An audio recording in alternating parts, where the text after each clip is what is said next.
ওর শাস্তি হবে 5 ওয়াক্ত নামাজ জামাতের সাথে পড়তে হবে ফজর সহ।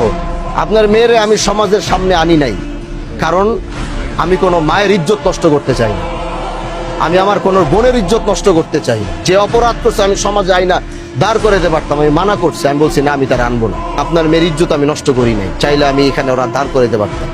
মানুষ দেখছেন এখানে ক্যামেরা চলতেছে দুনিয়ায়, আমি আমার এই বোনের ইজ্জত আমি এভাবে নষ্ট করব না।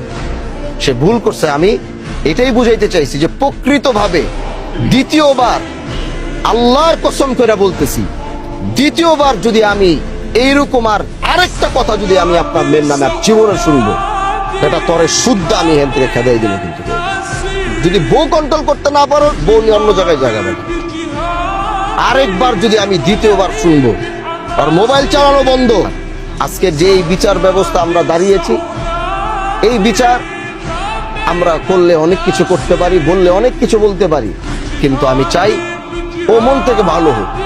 আমি অন্যায় ভাবে আমি আমার ক্ষমতা আছে বলে আমি এখন সব করে ফেলবো, সেটা আমি প্রকৃতভাবে ওর এমন একজন সন্তান দেখতে চাই আগামীতে। আজকে যারা ওর নামে এই বিচার দিছে এবং ও এটা উপলব্ধি করার পরে আমি ওর এরকম সন্তান দেখতে চাই, আগামী 3 মাস পরে এলাকার মানুষ গিয়ে বলবে যে ভাই আজকে দেখিও ভালো হয়ে গেছে, 5 ওয়াক্ত নামাজ জামাতের সাথে করতেছে, মানুষের সাথে ভালো ব্যবহার করতেছে, ওর পুরো চরিত্র সবকিছু পরিবর্তন হয়েছে। আমি এরকম ওরে দেখতে চাই। মানুষ চাইলে সবকিছু সম্ভব। আমি এই মহিলাটারে দেখতে চাই যে এই মহিলার ভালো হবে। আমার কাছে ক্ষমতা আছে, আমি চাইলে এখন বলতে পারি তালা মাইরা দিয়া কালকে থেকে এই বাড়িতে আর কেউ থাকতে পারবে না। তাহলে কারো বাপের সামর্থ্য নাই ওরা এই বাড়িতে রাখার। আমি যদি বলি এই বাড়ি তালা মাইরা এই মেয়ের ওরা থাকতে পারবে না, কেউ সামর্থ্য আছে ওরা নিয়ে এখন বাড়িতে রাখবে? বলেন পারবে কেউ নিয়ে রাখতে?